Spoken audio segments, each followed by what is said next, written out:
எவ்வளவோ வலியுறுத்தியும் தேர்தலில் இடதுசாரிகளுக்கு முன்னுரிமை அளிக்க திமுக தவறிவிட்டதாக குற்றம் சாட்டியுள்ள பாலகிருஷ்ணன், வேலையில்லா திண்டாட்டத்தை களைய திமுக அரசு நடவடிக்கை எடுக்கவில்லை என்று கடிந்துரைத்துள்ளார். கடந்த காலத்தில் இந்த தேர்தலில் கூட மார்க்சிஸ்ட் கம்யூனிஸ்ட் கட்சிக்கும் இந்திய கம்யூனிஸ்ட் கட்சிக்கும் குறைந்தபட்சம் 6 இடங்களையாவது ஒதுக்கி தர வேண்டும் என்று நாங்கள் எவ்வளவோ வற்புறுத்திய போதும் கூட திராவிட முன்னேற்ற கழக தலைமை அதுக்கு இடம் கொடுக்கவில்லை.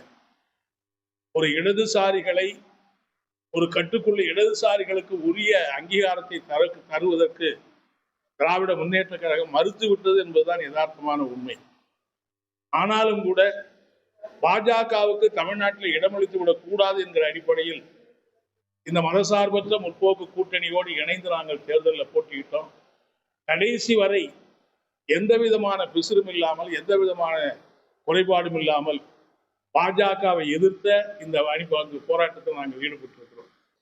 இன்றைக்கும் தமிழ்நாட்டில் இளைஞர்கள் மத்தியில் ஒரு கொந்தளிப்பான சூழ்நிலை என்பது ஏற்பட்டிருக்கிறது. வேலையில்லா திண்டாட்டம் உச்சகட்டத்துக்கு போயிருக்கு.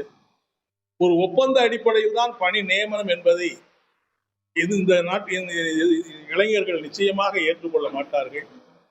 அவர்களை பணி நிரந்தரம் செய்ய வேண்டும் என்கிற கோரிக்கை நீண்ட காலமா இருந்தாலும் கூட கடந்த காலத்தில் திமுக அரசு அதை நிறைவேற்ற தவறிவிட்டது என்றுதான் நாங்கள் சொல்ல விரும்புகிறோம்.